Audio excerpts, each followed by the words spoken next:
The events begin on a moonlit and rainy night. A black sports car makes its way alone through the darkness. A mysterious figure wearing a long coat steps out of it. He reaches his destination where evil is about to bare its fangs. In an abandoned industrial area, two men talk around a fire about a new drug shipment they received as payment instead of money. One of them notices the arrival of a stranger with long white hair standing at a distance from them.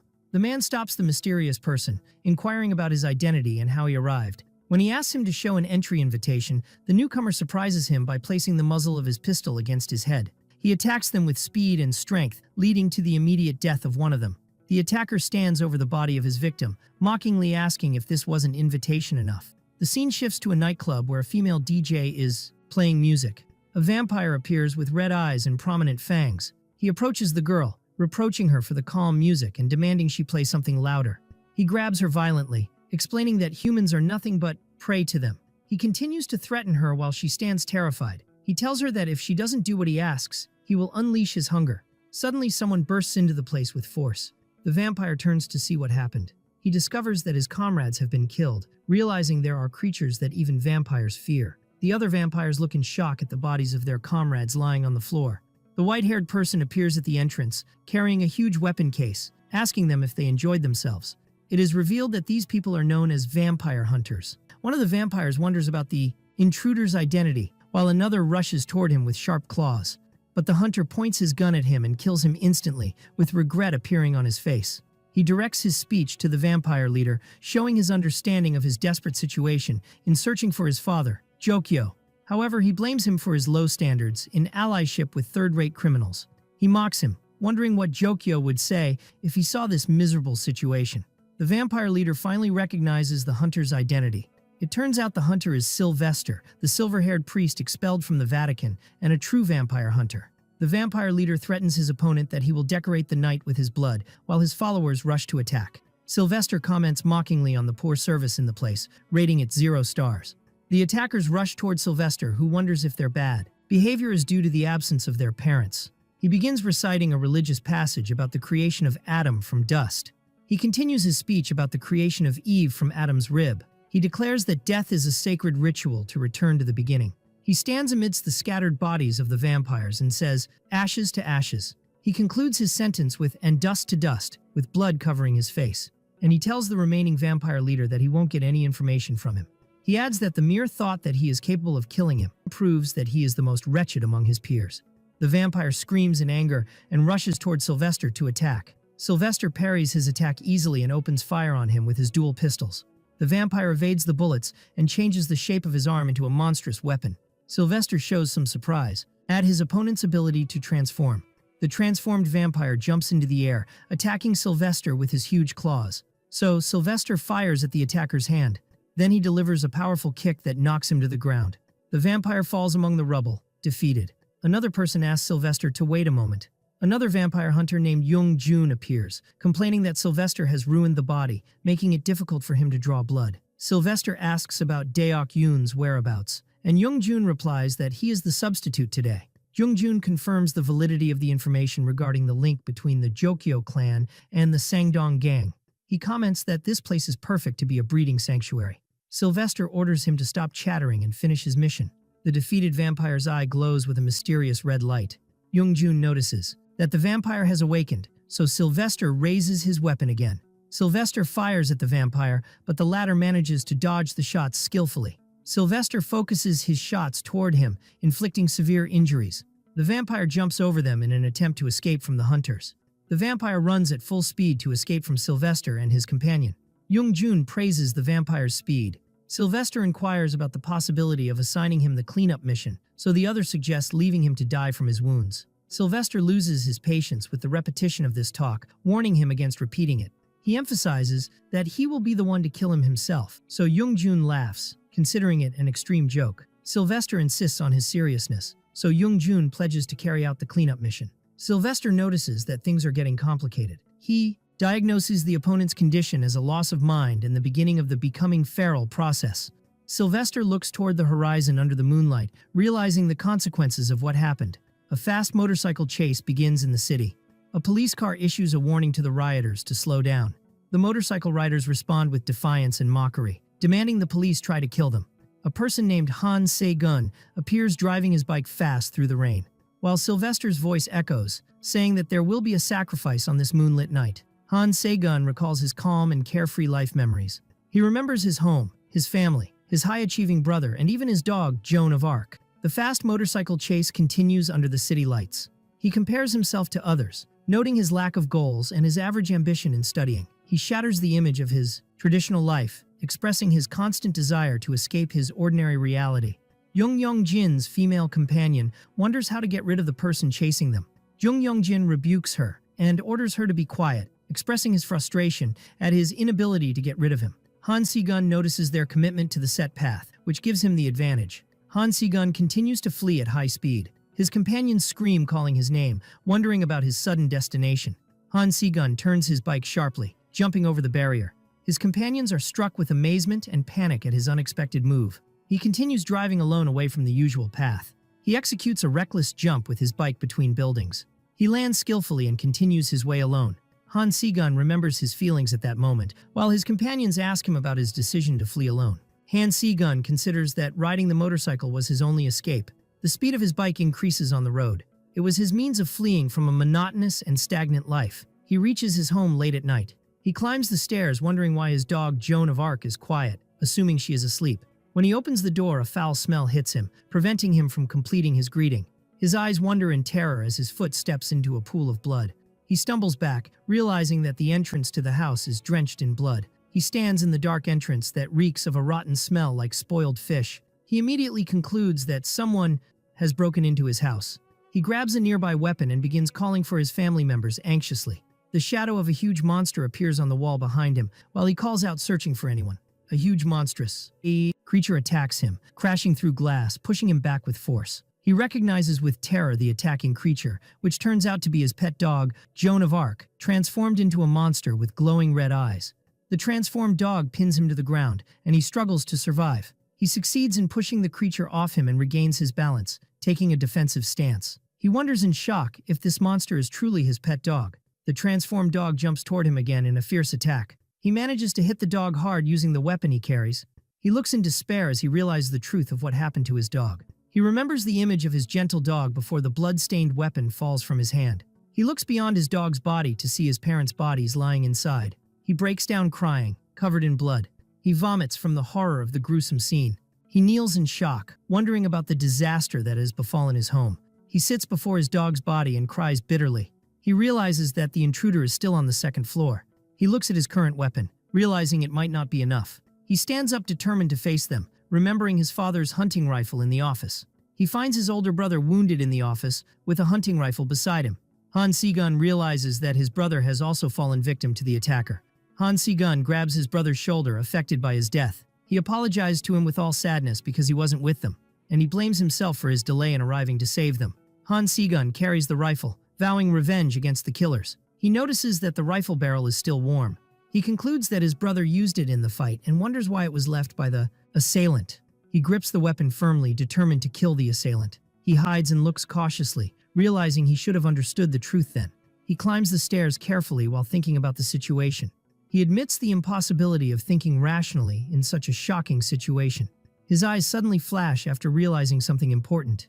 He hears someone approaching him, walking barefoot on the blood-stained floor. He raises the rifle, aiming it toward the top of the stairs. He sees a blood-stained hand gripping the edge of the stairs, realizing the assailant is not an ordinary being. It turns out that the creature he faces is an existence beyond the scope of common logic. A moment begins where words and thoughts freeze. He feels his mind stop thinking and his feelings freeze completely.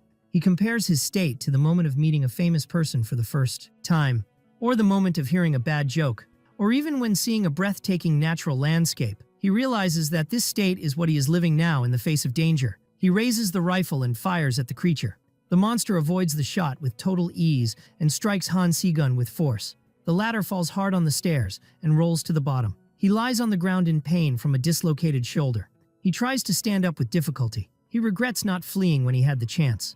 The monster reveals its true form as the vampire who escaped from Sylvester and his colleague. Han Se-gun blames himself for not thinking of calling the police or seeking help. He admits that in the moment of danger, his mind failed to think of any logical option. He sits wounded on the ground, not understanding why he acted instinctively instead of fleeing. He realizes that his only thought at that moment was to eliminate that monster. The vampire attacks him, so he aims the rifle at him, and he fires while screaming from the danger of the situation. The shot explodes directly into the monster's body, causing a severe injury. The monster approaches him and severs his hand that is holding the weapon. Han Si-gun grabs his severed arm and screams from the intensity of the pain. The monster grabs his head and lifts him upward. Han Si-gun feels despair for failing even to achieve a decent revenge. He remembers his family who were killed while the monster prepares to end his life. Suddenly, a mysterious person fires at the vampire's hand, and it explodes. Han Si-gun falls to the ground while a new character steps onto the scene. The mysterious person mutters that the vampire has finally done it before firing additional bullets at him. The vampire is hit by several shots in his body. Han Si-gun looks at the savior who is fighting the monster. Sylvester appears, cutting the vampire with his sword.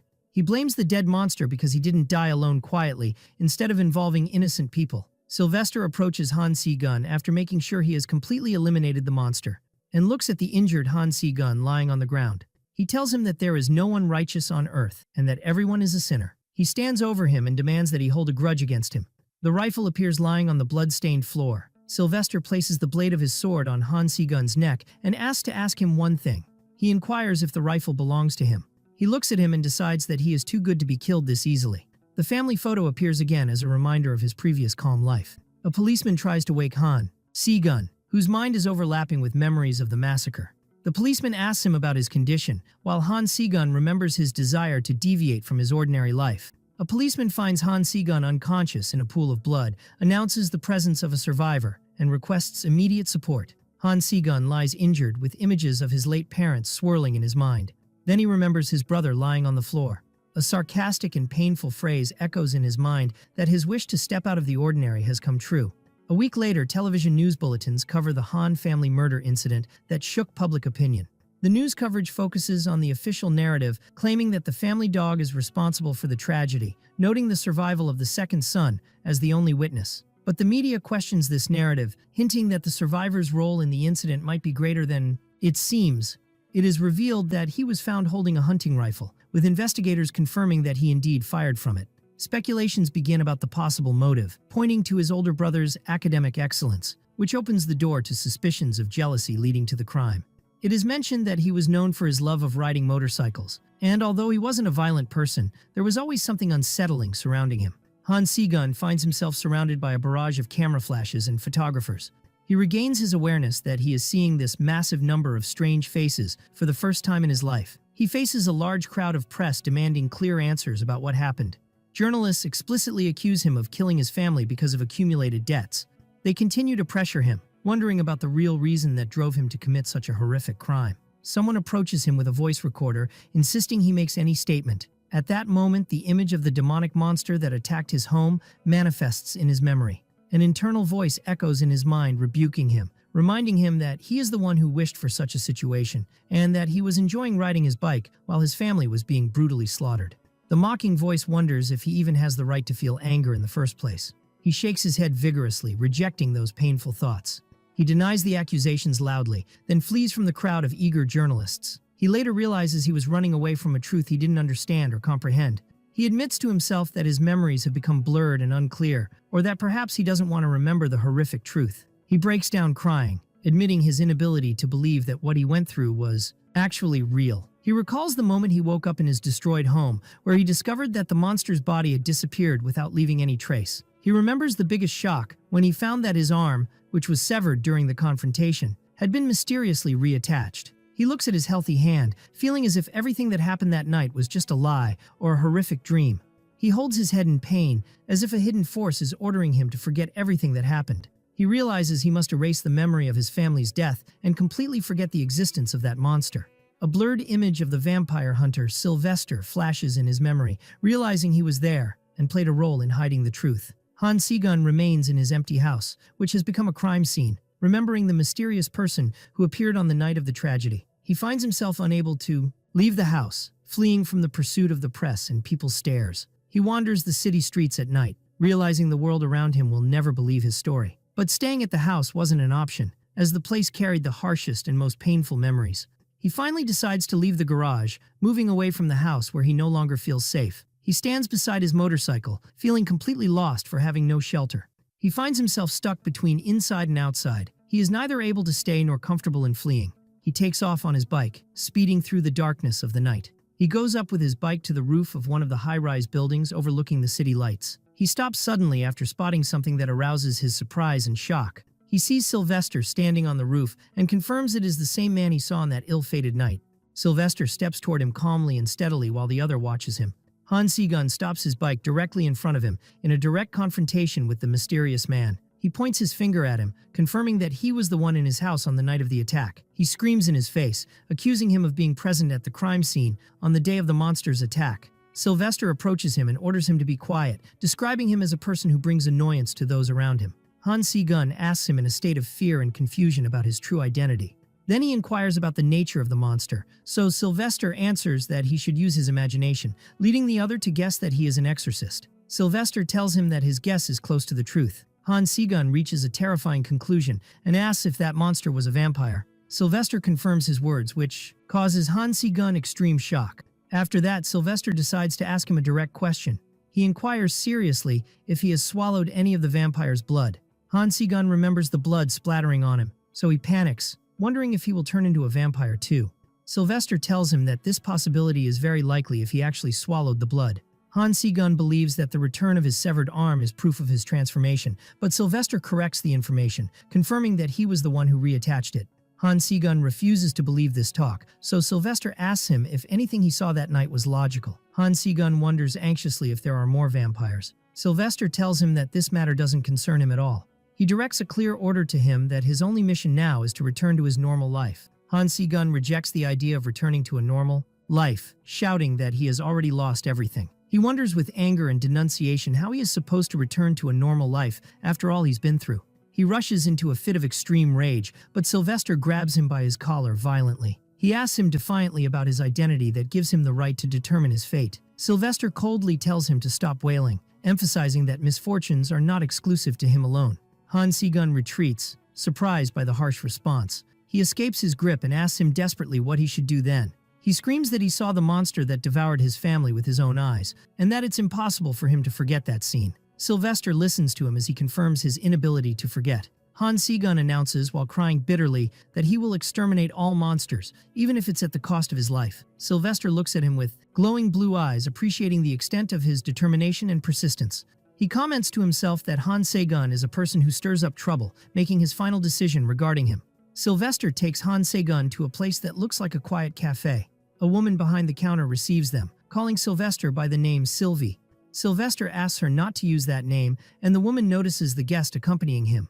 Young-jun recognizes Han Se-gun's face. Sylvester asks Young-jun about the mission they were talking about. Young-jun tells him that the target they were chasing has left Korea. Sylvester expresses his extreme annoyance at their failure to catch the target once again. Young-jun asks him why he brought Han Se-gun with them.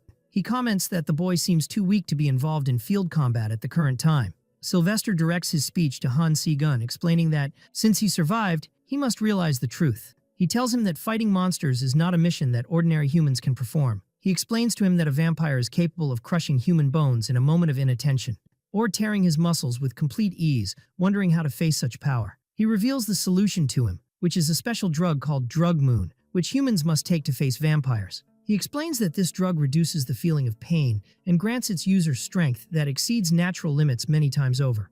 But he warns that repeated use of it inevitably leads to the destruction of the body and dying alone. He reveals a dangerous secret, which is that the drug is made from vampire blood, and that any mistake in using it might turn its owner into a monster like them.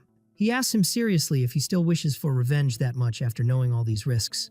He places the final choice before him clearly, explaining that once he steps into the world of darkness, there will never be a way back to normal life. Han Se-gun announces that his life has already deviated from reality, then takes a drug moon pill without hesitation. Sylvester stops him immediately, grabbing his arm and wondering who gave him permission to take it now. Another vampire hunter named Song Deok-yoon appears and comments mockingly on the boy's persistence and courage.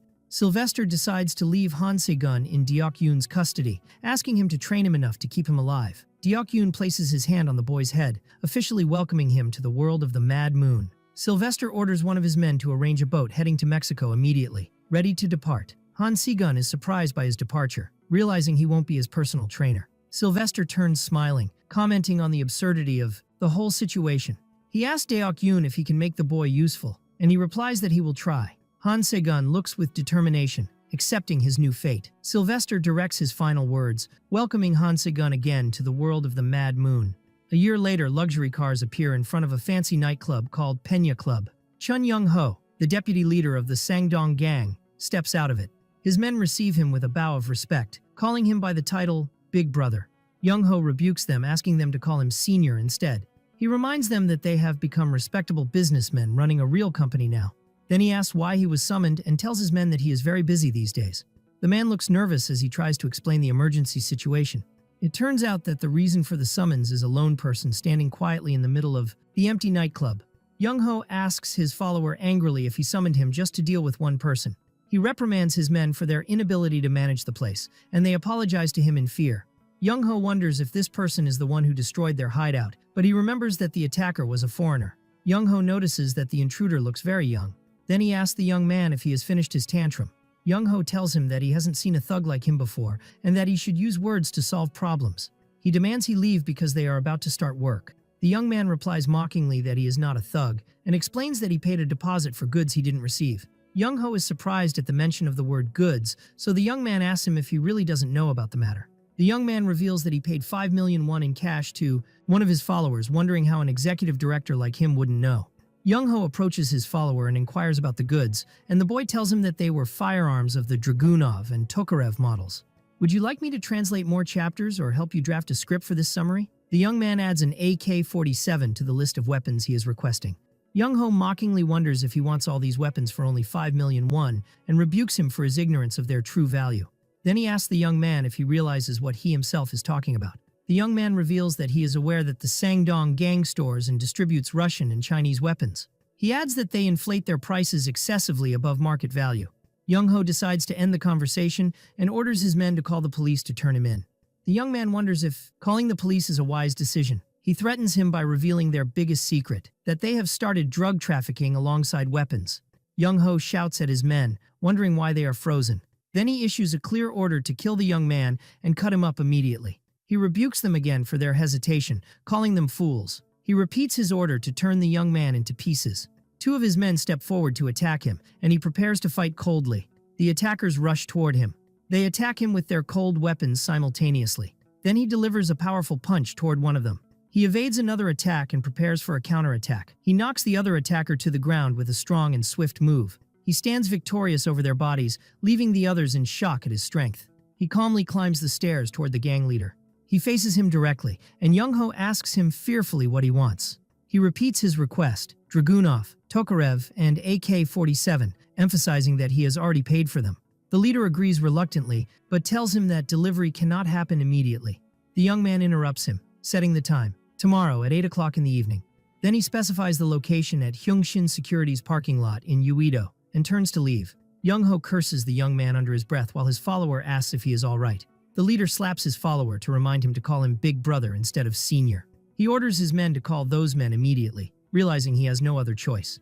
The scene shifts to another building in broad daylight. Inside, someone comments on the poor quality of the blood bags being examined, calling them trash. Someone complains to Deok-yoon about the poor quality of the blood samples he brought, considering them trash unfit for turning humans into vampires. He blames the members of the Sangdong gang, who have been spreading chaos recently. He discusses this with a blood merchant named Old Man Ju, accusing him of tampering with the blood testing device, and the other responds angrily, offering for him to look for another seller. Deok-yoon backs down, saying it was just a question.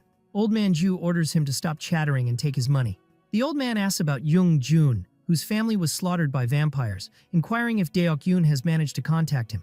Deok-yoon is annoyed by the mention of the name, wishing him death and transformation into a vampire. He prepares to leave, and the old man thinks to himself that Deok-yoon is unable to be honest with his feelings. Deok-yoon exits the building. Han Se-gun arrives on his motorcycle, and Deok-yoon greets him. He asks him if he got into a fight before coming, noticing that he avoids looking at him. Han Se-gun inquires about the possibility of joining vampire hunting missions. Deok-yoon rejects his request, emphasizing that his current skills do not qualify him for that, and demands he focus on his training. He warns him against getting involved in trouble with the wrong people for no reason, and the other reassures him that it won't happen. Han Se-gun is about to ask a question. He asks his trainer what to do if killing a human becomes necessary, and he simply answers to kill them. He explains that as long as killing is necessary, there is no room for discussion, although he cannot imagine such a situation. Deok-yoon suddenly realizes that Han Se-gun's question means he is planning something. He suggests he go to the gym for a round of fighting, but the young man firmly refuses. In the specified parking lot, the Sangdong gang members are waiting. One of the transformed gang members grumbles about the necessity of their intervention to catch a little brat. His companion reminds him that they still owe loyalty to the gang leaders despite their transformation into vampires. The first mocks the idea of loyalty, reminding him of last year's massacre where their comrades were killed and they took the blame. Before he can finish his sentence, something pierces the car's windshield. A fire extinguisher hits the car, completely shattering the glass. Then it explodes in the car while Han Se-gun stands nearby. Two people get out of the car, commenting that those who were killed were just novice vampires. They ask Han Se-gun if he enjoyed his time. They tell him that they do not intend to give him what he came for. Han Se-gun smiles mockingly, saying he didn't expect much from them anyway. Han Se-gun gets on his bike carrying his sword, commenting that not much can be expected from a group of thugs. He smiles coldly, thinking that even if he doesn't get the weapons, he can make a good profit from selling their fangs. In a flashback, Deok-yoon tells Han Se-gun that the vampire who killed his family is likely linked to the Sangdong gang. The young man inquires about the truth of vampires cooperating with gangsters while they train. The two exchange punches in a violent training match. Deok-yoon praises his opponent's impressive performance. He asks him if he knows why Sylvester is called the true vampire hunter. Han Se-gun is surprised by this sudden question. He answers that the reason is that Sylvester killed the true vampire, Jokyo. The young man expresses his confusion, accusing his trainer of skipping too many details. Deok-yoon explains that true vampires are extremely powerful beings whose bodies regenerate faster than sunlight's ability to destroy them. He adds that the Jokyo clan, led by Jokyo himself, was one of the most famous powers among vampires. They continue fighting and exchanging blows. Deok-yoon delivers a powerful kick to his opponent. The kick throws Han Se-gun hard against the ring fence. He tells him while he is lying on the ground that after Jokyo was killed by Sylvester, his clan disintegrated immediately, so the other concludes that the survivors joined the Sangdong gang. Deok-yoon confirms this, explaining that they are looking for Jokyo's traces. He continues that they want to inherit his power and restore their former glory. He delivers another blow that knocks Han Se-gun to the ground. He warns him that the heir, the clan's deputy leader, is still alive. He advises him not to act recklessly because if he becomes a target for them, his life will turn into hell. The scene returns to the present, where Han Se-gun is fighting the vampires. One of the vampires offers help to his comrade. The other refuses help, asking his boss to stay away because he will handle the matter himself. The boss is annoyed by the idea of receiving orders. The follower pleads with him to stay away for a while. He attacks Han Se-gun, who is driving his bike brilliantly. He maneuvers his bike skillfully around his opponent. The vampire rushes toward him, mocking the repetition of the same attack pattern. He prepares to attack from above with claws, while Han Se-gun watches him calmly. Han Se-gun avoids the vampire's attack with total skill. The young man lands on the ground, and his opponent screams that he had predicted all his moves. The vampire attacks with his claws, and the other prepares to block the attack with his sword. The claws pierce his defense, severely wounding his hand. He delivers a slashing blow, but the sword blade shatters due to the force of the impact. Han Se-gun looks angrily at his broken sword, amazed that it shattered so easily. The vampire laughs mockingly, expressing his enjoyment of the fight. But suddenly Han Se-gun pierces the vampire's head with what remains of his sword, and the vampire falls to his knees wounded. He looks up in a state of disbelief. His boss rebukes him, wondering why he didn't stick to the orders to stay in his place. Han Se-gun stands over the defeated vampire, praising his performance. He reminds him that he invested 5 million won in their organization. He wears special combat gloves, explaining that he needs to recover at least this amount to break even. He wonders mockingly if this isn't his right. He delivers a snap punch that explodes the vampire's head. He stands calmly over the body after finishing him off. The boss gets out of the car, commenting with surprise on his opponent's gloves.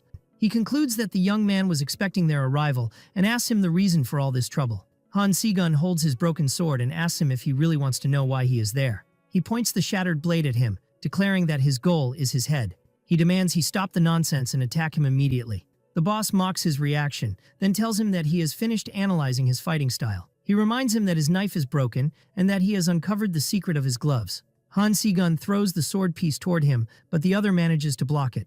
The remaining vampire decides that it is time to end the matter, but he is surprised that Han Se-gun has pulled out a pistol and fired toward his head. The vampire looks in shock, wondering when that happened. Then the vampire falls to the ground, a lifeless corpse. Han Se-gun reminds him of his goal again, his head. Then he takes out a tool to draw the vampire's blood, but he is in pain from the wound on his arm. Han Se-gun decides that the matter is unavoidable, so he injects himself with a dose of the drug moon.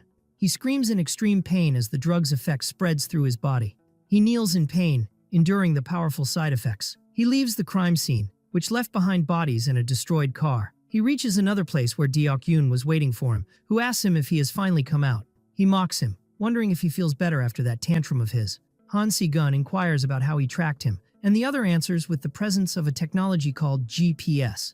Deok-yoon expresses his concern, wishing that the young man hasn't changed. Han Se-gun is surprised by his question. He explains that he means his motorcycle, noticing that he drives it recklessly unlike before.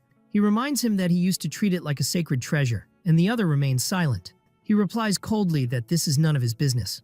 He takes off on his bike, leaving Deok-yoon watching him go. At the gang headquarters, the leader Jung Sang-dong receives news of the killing of 6 of his men. He explodes in anger at Young-ho, and the other apologizes to him. The leader comments with bitter irony that what happened is impressive. He adds that no one could have expected that young man to be a vampire hunter. He admits that the situation has become complicated and that he used to overlook the killing of his gang members previously by hunters. But he emphasizes that this incident has made the Sang-dong gang look like a laughingstock. Young-ho suggests he contact the Jokyo clan for help. The leader's anger flares up, accusing him of trying to announce his weakness and defeat, questioning him about the identity of the attacker, who is said to be just a miner riding a bike. Young-ho confirms that this is what it seems like, but he is not sure. The leader orders his men to find the hunter at any cost, even if it requires spending money. He issues a final order to find him and kill him without hesitation. One of his men hesitates, and the leader screams, confirming his order to cut off the hunter's head.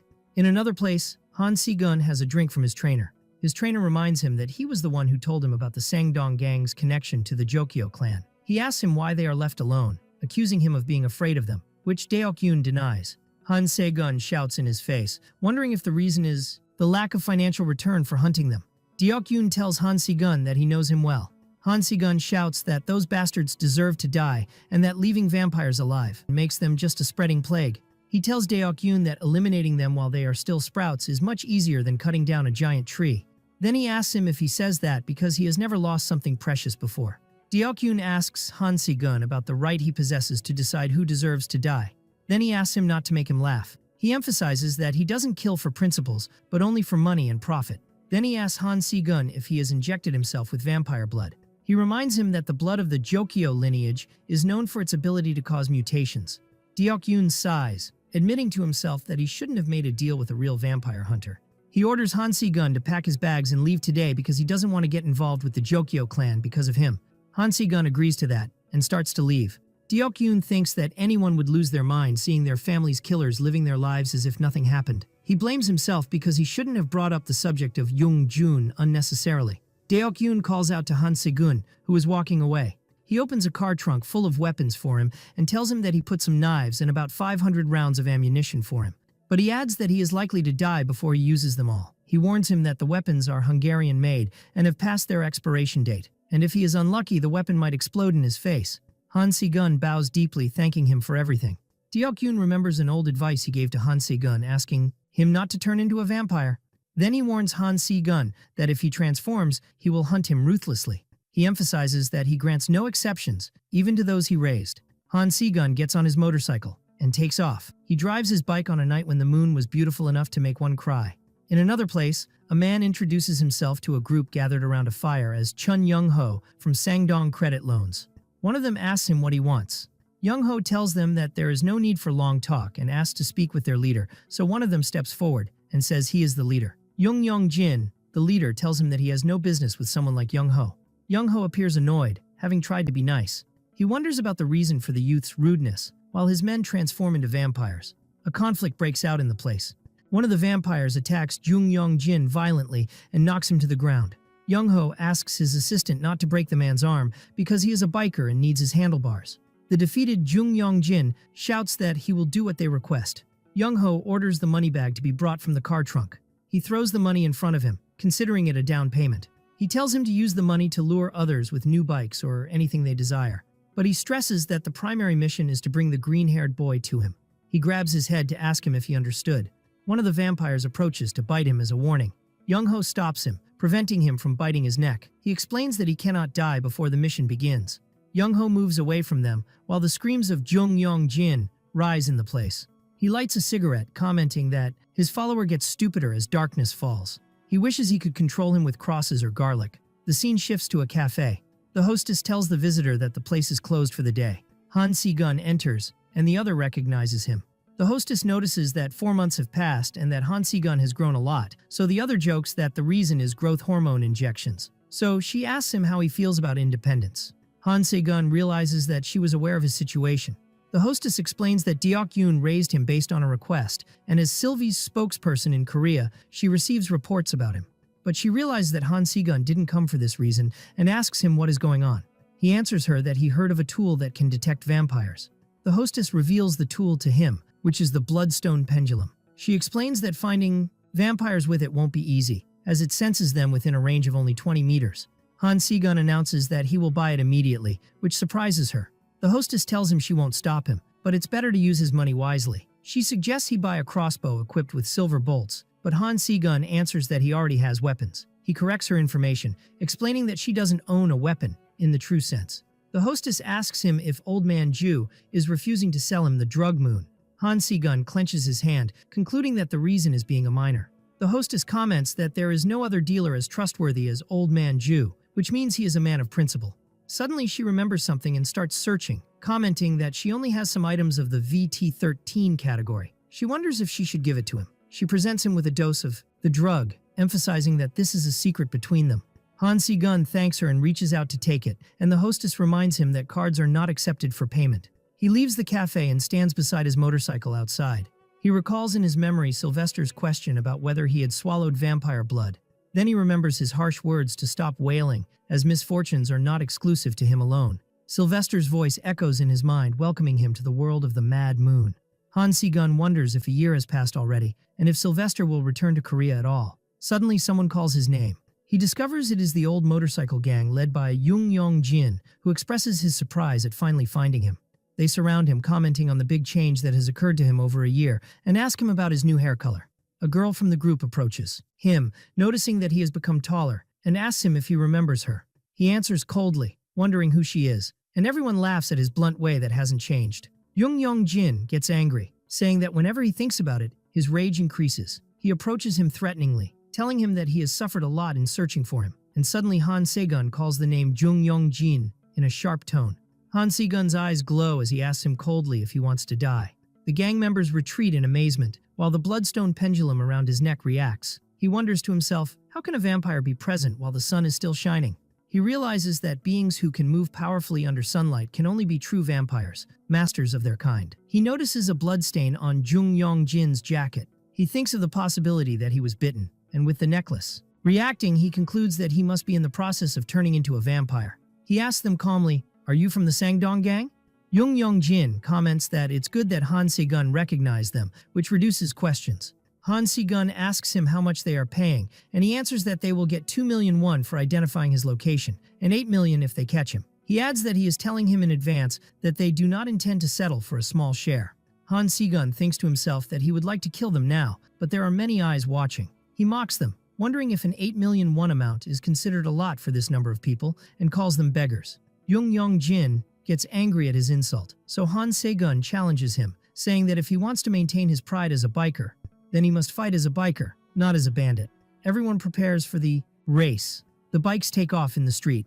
One of the gang members announces that the race is a cannonball type, a long race without rules, and the finish line is the entrance to the Gyeongin Expressway. Jung-Yong-jin comments that it's been a long time since they raced together and that Han Si-gun should have acted more nicely. He adds that if he were nicer, they might be sharing a can of beer now. Han Si-gun asks him to take a good look at the sunset now, because it will be the last time he sees it in his life. Jung-Yong-jin curses him angrily. Then the race begins. The bikes race at extreme speed on the highway. One overtakes the other recklessly. They maneuver between cars. Jung-Yong-jin mocks Han Si-gun, wondering if he hasn't ridden his bike for a year so he's become this slow. Han Si-gun thinks to himself that the feral process is progressing in his opponent, but he is still human.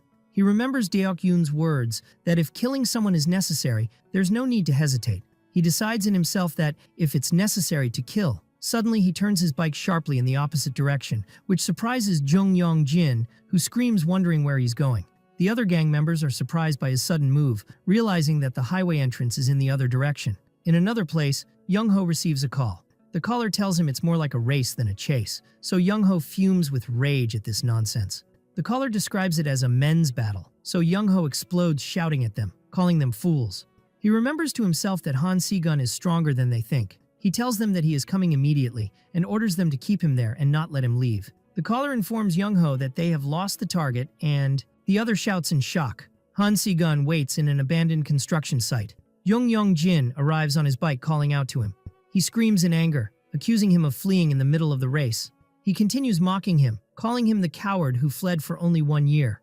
Han Se-gun answers him calmly that he should have simply refused the mission. Young Jin is surprised by his words before a shot pierces his neck and he holds his wound in shock. He falls hard from his bike and Han Si-gun approaches him carrying a pistol. Young Jin falls wounded on the ground crying. Han Si-gun stands over him, saying he should have ignored him forever. He asks him if it hurts. Then he tells him he will make it easier for him.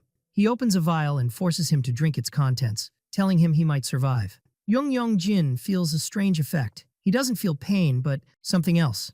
He feels a massive power flowing in his body. He is drawn to a delicious scent emanating from Han Se-gun. He transforms into a monster with glowing eyes and rushes to attack. A massive explosion of blue energy occurs. Young Jin screams in pain while surrounded by blue flame. He curses Han Se-gun while burning. He asks him with difficulty what he did to him. Han Se-gun stands before him calmly. He stands beside his opponent's burning body and fallen bike. During that time, Young-ho meets with the rest of the biker gang members. One of Young Jin's companions points Young-ho to the place where their leader went. Han Se-gun realizes that his opponent is no longer human. He was a human whose feral process had reached an advanced stage. Young-ho looks at the burning corpse, and Han Se-gun realizes that what he did was an unavoidable choice. It was necessary to kill him. He recalls Daeok-yoon's words in which he said he didn't know of any situation that might require killing someone. Han Se-gun recalls his opponent's final words about the possibility of friendship between them. He sets off on his bike, realizing he has encountered a situation that demanded the necessity to kill. He wonders to himself if that necessity truly existed. In another scene, a waitress in a bar tries to take an order from a foreign customer. The blonde man tells her that it is fine, and she can speak in Korean. He assures her with a smile that he understands everything. So she asks him what she can offer him, and he requests champagne. Suddenly, a young boy named Bill rushes in, calling him Sir. He tells him that a girl entered the place and suddenly collapsed, while a girl is shown lying on the sidewalk next to a red sports car. The master issues an order to Bill, while the collapsed girl appears wearing hospital clothes. The master drives his red sports car across a bridge at night. Bill calls out to him from the passenger seat. He asks anxiously if what they are doing is right. He believed that leaving that Asian girl to the police was the best option. His master answers him that everything in this world is connected, and he values that very much. He reminds him that he himself is the best proof of that, so Bill looks tired. The boy admits that sometimes he doesn't understand his master's way of thinking. The other replies that connections aren't always rational, declaring himself a romantic. The scene shifts to a luxury apartment overlooking the city. Bill tells his master that he returned the girl to Yonsei Medical Center as ordered, so the other comments that he should visit her soon. Bill inquires why he is so interested in the girl. The master replies again that he is a romantic. Bill replies sharply that running away from work is nothing like romance, and he demands he finish his work first before searching for romance. The master thinks that buying flowers might be a good idea. He asks Bill if he has looked into the matter, and the boy says yes. He tells him that the girl's name is Yoon Mi-hee, and that she appeared in the news recently for being assaulted by her peers. The master comments that she wasn't an ordinary girl as he expected. A news report appears on a phone regarding the involvement of 6 female students in an assault case. Bill completes the report, explaining that 6 students were investigated, including a girl from H High School, without being detained. Bill continues reading the report, which states that the attackers incited men to assault the victim repeatedly, simply because she was rebellious and arrogant. His master comments that the article, despite its calm tone, will anger the victim, then downplays its importance. Bill interrupts him to tell him that a video clip of Sylvester has arrived, and his master is surprised, commenting that the other is still causing trouble everywhere. He mentions hearing that Sylvester traveled to search for him, concluding how much he hates him, and laments the disruption of his visit to Korea. Bill reminds him that Sylvester didn't just expel him from the Vatican, but also froze all his bank accounts, and his master acknowledges that. Bill asks him if he won't watch the video, so his master decides he must watch it. He tells him that he is the one who ordered him to work, and this is his work. The video starts playing, showing a blood-stained person sitting in a dark alley. It is revealed that the person standing is Sylvester, who appears in a security camera shot standing over a corpse. His master watches the video and hears Sylvester's voice repeating, "Ashes to ashes and dust to dust." A vampire appears in the video begging for his life before Sylvester. Bill asks his master if the vampire is begging to stay alive. The master addresses the image on the screen, wondering how a being that fills its veins with the blood of others can beg. He continues his rhetorical questions. He asks him if he claims to be a living being. He challenges him to cry to prove his purity if that's the case. The video shows the moment Sylvester faces the vampire with the same words the master is saying. The master concludes that the vampire could not cry, and he declares that this is their limit. Scenes of blood pouring overlap with the movement of Sylvester's sword. The master throws his wine glass angrily toward the glass window. The video ends with a shot of Sylvester standing over his victim. The video signal cuts out and turns into a static screen. The master stands up and Bill comments that Sylvester has never changed. His master adds that his style never changes. He describes Sylvester as a failed poet, while the wine stain appears like a blood stain on the window. The scene shifts to Han Si-gun the day after the battle. He stands in a public bathroom admitting he hasn't been able to eat any food. He remembers his dying opponent's cry, realizing that what he did was an unavoidable choice. He vomits in the toilet from sheer exhaustion. Deok-yoon's mocking words echo in Han Se-gun's mind, in which he questioned his right to judge who deserves to die. While recalling his voice demanding he not make him laugh, Han Se-gun wonders desperately what he was supposed to do. He leaves the place still thinking about the choices that were available to him. He sits alone outside a convenience store without touching his food. He watches the passers-by, wondering where they are going and why they are always busy. Strange girl approaches him and asks him a question. The pink-haired girl asks him if anyone has ever told him he looks like Kurt Cobain. He thinks that he is used to attempts to recruit him into religious cults, but this is the first time he hears this comparison. Suddenly, a man calls the girl's name Jin Yu-mi, and she shows great annoyance. 3 men from Jin Yu-mi's companions appear, and one of them rebukes her for not answering and demands she reply. And he asks angrily about the identity of this person. Han Si-gun ignores the threats and starts walking away. The man fumes with rage at this total disregard. He shouts in his face, wondering where he is going, and grabs his shoulder to stop him. Before he can finish his sentence, he receives a powerful blow to his face. The man falls hard to the ground after Han Si-gun delivers a snap blow. The girl Jin Yu-mi watches what happened with admiration and wonder. Han Si-gun stands over his opponent and mockingly apologizes to him. He justifies his action by saying he thought an insect had landed on him. The man stands up bleeding, unable to believe what happened. Han Si-gun repeats his mocking apology with the same excuse. The man shouts, threatening him, wondering if he wants to die. The man feels angry and orders Han Si-gun to stop and follow them, and he threatens him with immediate death if he doesn't comply with their orders. Han Si-gun turns to them, coldly questioning their threat to kill a human. He gives them a sharp look, belittling their ability to kill someone like him. The girl takes out her earphone. She listens to a song on her phone while preparing to watch what will happen. The fight begins, where Han Si-gun parries an attack from one of the gang members.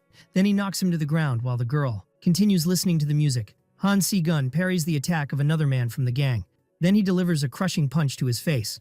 The attacker is thrown to the ground while he finishes off the rest of the members with total ease. A new opponent attacks him with a weapon, and he parries skillfully. Then he kicks him hard to knock him to the ground. He stands victorious amidst the bodies of his defeated opponents.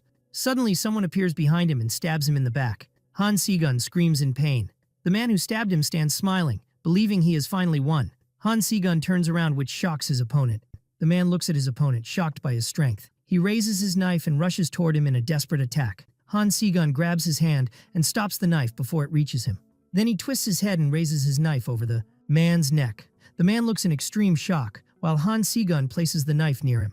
Han Si-gun demands he try harder. He reminds him of his previous threat to kill someone and urges him to exert more effort. He kicks his head and continues his challenge to actually try to kill him. Jin Yu-mi watches the scene from afar as he shouts in the face of his defeated opponent. He stands over him, challenging him and denouncing his weakness in his attempt to kill. Jin Yu-mi watches him with a fascinated and admiring look. Han Si-gun turns away from his opponents, with blood traces on his back. He and the girl exchange a silent look. Suddenly he staggers and loses consciousness due to his injury. He falls to the ground amidst the bodies, while the girl watches him from the stairs.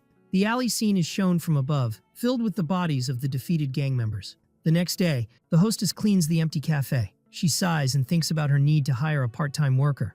A luxury black sports car stopping in front of the cafe catches her attention. The car door opens, and at the same moment the doorbell rings, announcing the arrival of a new customer. The hostess welcomes Sylvester and calls him Sylvie, so he reminds her that he asked her not to call him by that name. She asks him the reason for his early return before the scheduled time. He answers her that he loves Dostoevsky, citing a quote by him about washing the sins of the world with tears. In another place, Han Se-gun wakes up in a strange bedroom. He wonders in a state of daze when he lost consciousness. He looks around to realize he is in an unknown place and sees girls sleeping on the floor. He notices the room is in total chaos. He discovers the girls tried to bandage his wound with paper tissues, considering it primitive first aid. Jin Yumi wakes up and asks him if he is okay. He stands up confused and the girl reminds him that he was stabbed. She asks him anxiously if he will be okay if he leaves in this state. She approaches him crawling on the bed. She asks him if he wants to do that with her, and the question shocks him. She continues her question if he doesn't want to touch her. She tells him she doesn't mind. He explodes in anger and quickly moves away from her, wondering if she is crazy or under the influence of drugs. She apologizes to him in fear and confusion. He also apologizes, justifying his nervousness by saying he hasn't eaten in days, then apologizes for hitting her friends. The girl calls him hesitantly. She asks him to take her with him. The scene shifts to a convenience store, where the girl sits and eats. Han Se-gun watches her eat, voraciously, thinking that she is spending his money. The girl tells him that those men are not her friends. She claims she only followed them for fear of getting lost. He asks her mockingly if she thinks he is a child to believe her. She lowers her head silently while he watches the passers-by outside. He wonders to himself if she is going through the same circumstances as him. He begins eating his food. The girl interrupts him to introduce herself as Jin Yumi. He answers her coldly that he didn't ask her for her name and continues eating his food. In a hospital, a man shouts angrily at the administration that allowed a girl to escape. A nurse tries to calm him down to no avail. The man protests violently to the medical staff, explaining that his daughter almost died in the street while she watches him from her room. He continues his shouting, wondering about the responsibility if she had died, and at that moment, a blonde man carrying a bouquet of flowers appears in the hallway. The blonde man comments that he arrived at an inopportune time, while the father complains about the exorbitant hospital costs. The father asks angrily about the identity of the newcomer, so the other asks him to give him a moment. The blonde man makes a swift and sudden movement with his finger. The father falls under the influence of a powerful visual hallucination that completely distorts his perception. He sees everyone in the hallway with dark and empty faces, while the blonde man stands before him in total calm. It turns out the blonde man was studying the girl's file and learned she spent a whole year in the hospital. He concludes that if not for her strong spirit and will to live, she wouldn't have tried to escape in the first place. The blonde man apologizes to the girl for what happened yesterday. He tells her he didn't know the extent of the effort she exerted to flee and that he was forced to return her to a place like this. He asks her if she would accept accompanying him. He smiles and tells her she doesn't have a choice in reality, as this is a kidnapping. The girl accepts the bouquet of flowers from him silently. In a red sports car, Lou Gibson orders his assistant over the phone to prepare women's clothes of all possible sizes. The assistant asks if the clothes are for someone named Wilhelm, so Gibson comments on his improved sense of humor. He adds that if he fired him, he could have worked as a successful stand-up comedian. He follows slyly that if Wilhelm didn't resist the matter, he might not look bad. Suddenly, Gibson is shaken violently in his seat. He realizes he was shot and curses the attacker angrily. A barrage of bullets pierces the car's windshield and lodges in his body. The scene is shown through a sniper scope targeting the car precisely. It is revealed that the sniper is Sylvester, who stands on the roof of a nearby building overlooking the bridge. Sylvester asks mockingly if that was a fitting greeting. In a luxury building, Gibson, who survived the attack, arrives with the girl where he is received. One of his men tells him that everything has been prepared as requested. Gibson orders the female bodyguards, who are wearing hospital clothes, to change. He gives the man a set of metal pieces, which causes him great surprise. Gibson tells his assistant that Sylvester fired 6 shots toward the girl, but luckily they were ordinary bullets. The man shows his concern, explaining that if the bullets were silver, the girl would have turned into a vampire simply by being exposed to Gibson's blood particles. Gibson smiles, commenting that Sylvester has become very polite. In another place, Han Se-gun sits beside his broken motorcycle, realizing it has reached its end. He admits that driving the bike in all that chaos makes its survival impossible. He wishes he could fix it or buy a new one, but he lacks the money. He opens his empty wallet, confirming his difficult financial situation. He wonders why Old Man Jew refuses to deal with him, emphasizing that he is in dire need of selling the vampire blood he owns. He decides he must find another dealer who accepts dealing with a minor. Jin Yumi suddenly appears before him and calls him enthusiastically as Kurt Cobain. The girl approaches him and sits beside him, then complains that her legs have gone numb. She asks him where they will go now, which confuses him greatly. He tries to convince her to return to her home because it's late, so she tells him not to ask such questions and inquires. about her friends. She tells him that her female friends went to meet their boyfriends or returned to their homes. He asks her to return to her home as well, wondering if she ran away from home. She tells him sadly that she is an orphan and has no family. He sighs and asks her to get on the bike so he can take her home. They set off on the highway while the girl sleeps behind him. Snapshots from Jin Yumi's past are shown, where she was a delinquent girl with her friends. She was suffering from an authoritarian and tyrannical father. Her father was constantly asking her why she didn't just die. She remembers his harsh words and her desire to die instead of living a miserable and boring life. She felt resentment at being treated as property. Her twisted wish was fulfilled by the death of her parents. She appears sitting alone before their funeral altar. After that, she surrendered to her madness. She lived days of repeated self-destruction. Han Se-gun thinks that he cannot provide support or take responsibility for her. He decides that despite her incoherent talk, her story began to become clear to him after hearing it several times. Han Se-gun wonders if he understands Jin Yumi well because she is like him. He remembers her shocking and sudden offer to him. He describes her and himself as a crazy girl. He sets off on his bike with her in the dark city streets. He stops in front of a residential building. He tells her that they have arrived and asks her to go in. She asks anxiously where he will go, and he answers that he will return to his home as well. She stops in her place hesitantly. She asks him when she can see him again. He turns to her from atop his bike. He tells her that if a convenience store is suitable for her, they can eat breakfast together again. He sets off on his bike, leaving her, and thinks of his dilapidated bike, which has become just a memento that might lead him to his doom. He realizes he must find a way to make money. He drives his bike over a bridge and stops in front of a luxury black car. He enters the cafe run by the hostess. He is surprised by Sylvester's presence there and calls him by name.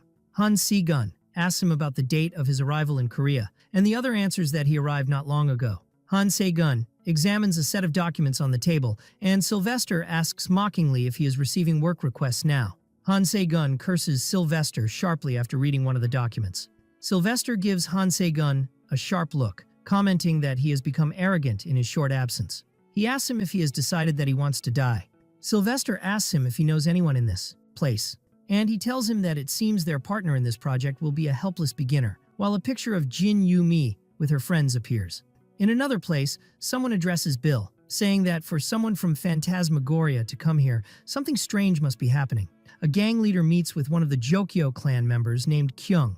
Bill, Gibson's assistant, appears carrying a bag, commenting to the gang leader that he looks decent for a human. Kyung speaks mockingly about Bill, and the latter replies that they are the ones who must know their limits. He adds sharply that they no longer have arms to be hugged with, and his eyes glow with a threatening blue color. One of the vampires shouts angrily, justifying their defeat by the intervention of the true vampire hunter, but Kyung silences him. Kyung tells Bill that the conversation has gone off track and demands he state his request and then leave. Bill throws the money bag toward them. Kyung reminds him that their master's killer is a true hunter, considering this mission an insult to them. Kyung comments mockingly that the offered amount is not enough to face a fighter of this level. Bill explains that the money is not for help with revenge. Kyung inquires about the reason for his coming, especially with the absence of any of the high leaders in Korea. Bill tells him that his goal is much weaker than that. Then he places a picture on the table. He reveals that the target is Sylvester's student, and this level of danger suits their current capabilities. He specifies the general location in Gwanak-gu, Seoul, and tells them that they must prove their worth by finding the details themselves. So Kyung comments on the bad client. Young-ho is struck with shock and anger after seeing the picture. His leader asks him if he knows the target. Young-ho confirms it is the high school student who attacked their club previously. Bill believes the mission will end quickly. Kyung agrees, considering he will get his pay easily. In a luxury apartment, Gibson stands with Yoon Mi-hee in front of a window overlooking the city. The girl comments on his wealth, and he confirms it. She asks him why he is interested in her. He replies that it is like a feeling of kinship, and she asks him if he will fulfill her wishes. He assures her that he will do anything possible. She asks him to take her to where those who harmed her are. Gibson understands her intent is revenge. He begins a philosophical talk about immortality and how it makes one hear a voice calling for destruction. And he describes it as a voice the living do not hear, inciting death and annihilation. He likens that to a chronic disease that comes with an immortal body. But he adds that he values endurance more than pleasure. The girl inquires about the meaning of endurance. He explains that it is the power to endure pain in order to protect something precious, making even the fires of hell sweet.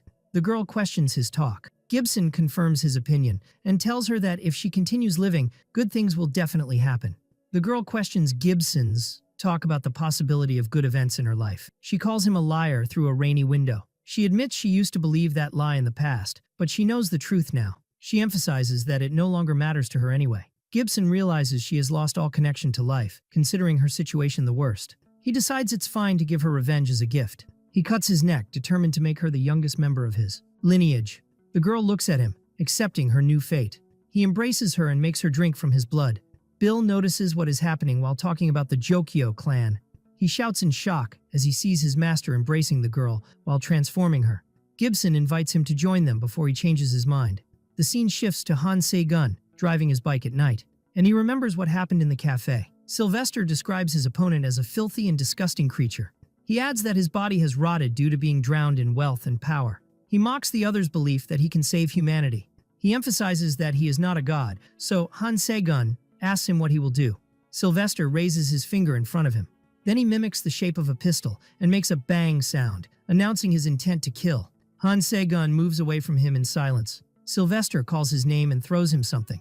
Han Se-gun catches a drug moon pill. Sylvester tells him that he has become a target of the hatred of the woman that the Vampire King took to himself. He demands he choose wisely and asks him not to be a fool in his decision. Han Se-gun takes off on his bike and activates a device emitting a blue light.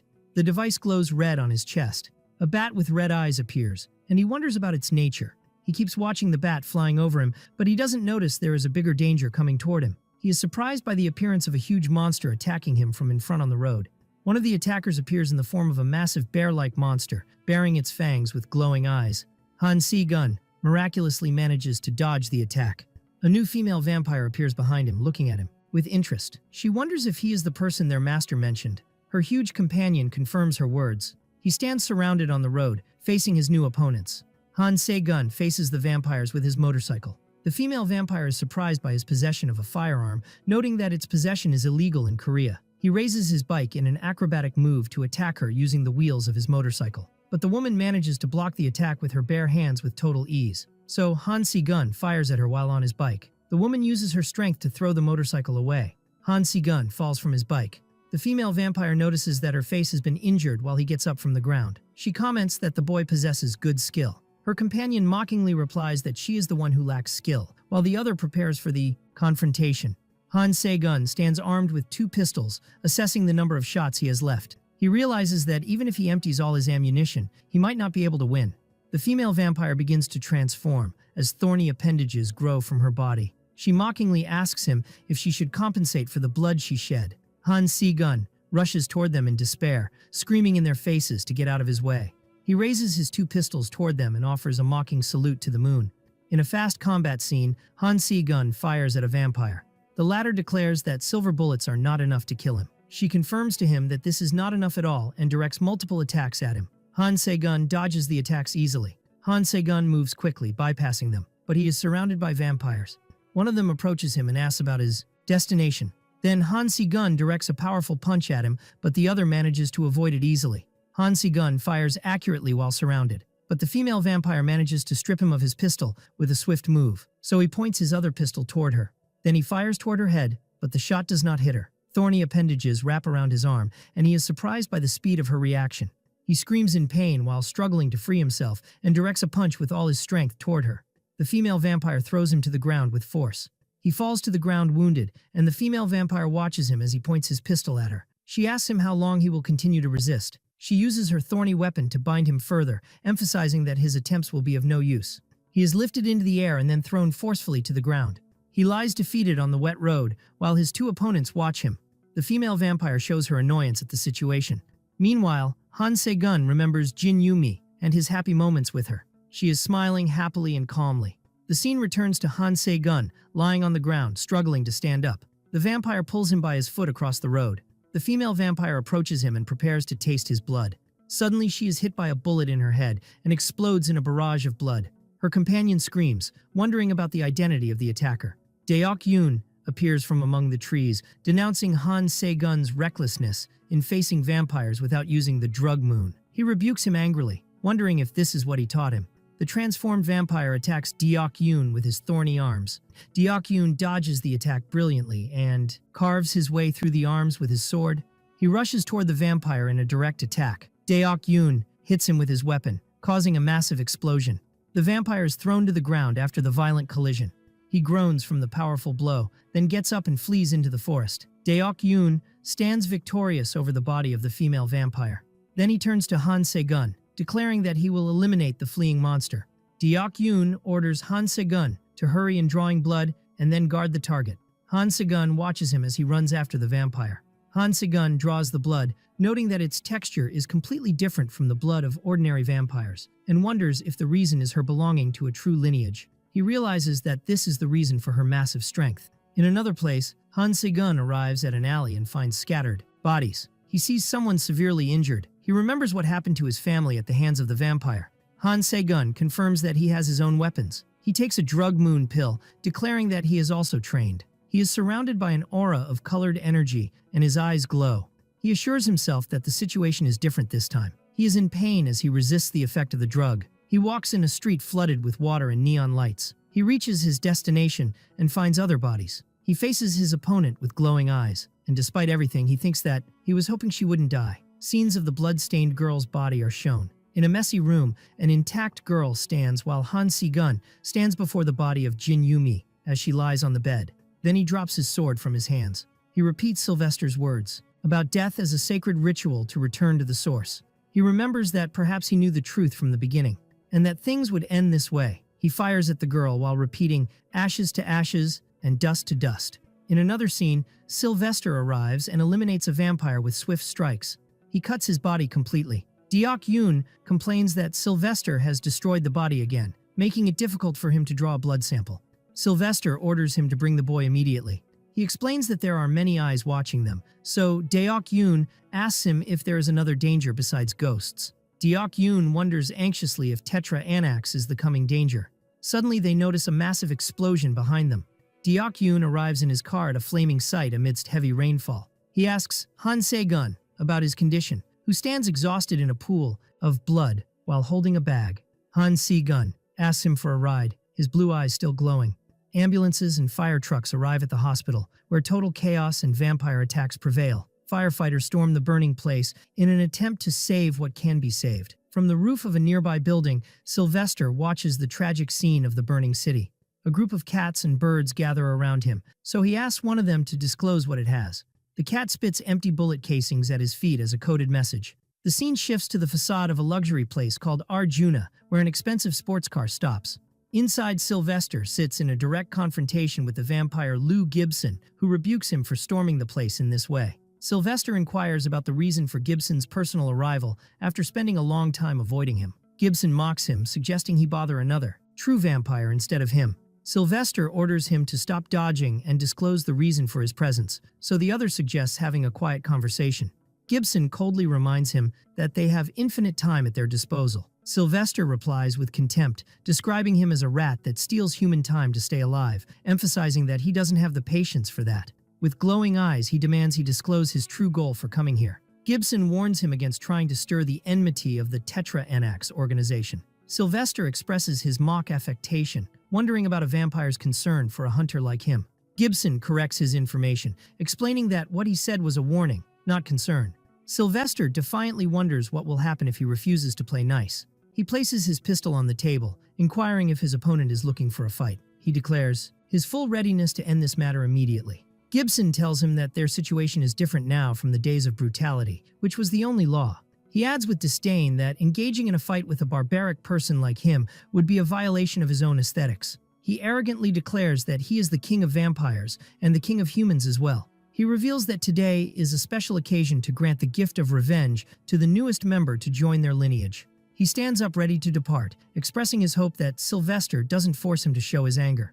He tells him that after clarifying the matter he was interested in, he will leave now. He comments with deadly coldness that the coffee was good. Sylvester looks at an empty bullet casing and mockingly thinks that he sent Deok-yoon with Han Se-gun out of concern, describing this behavior as pathetic. Deok-yoon and Han Se-gun, who is carrying a blood bag, arrive, and Sylvester blames himself for charging a boy who doesn't even recover bullet casings. Han Se-gun sits on a seat while in a state of shock, so Sylvester comments that it seems he was unable to achieve what he wanted in the end. Han Se-gun calls him, and Sylvester looks at him with surprise. The boy asks him desperately if he looks like Kurt Cobain. Han Si-gun bursts into hysterical laughter, so Sylvester tells him that his mind has malfunctioned and that he is raving nonsense. The young man continues his breakdown, holding his head while laughing and crying at the same time.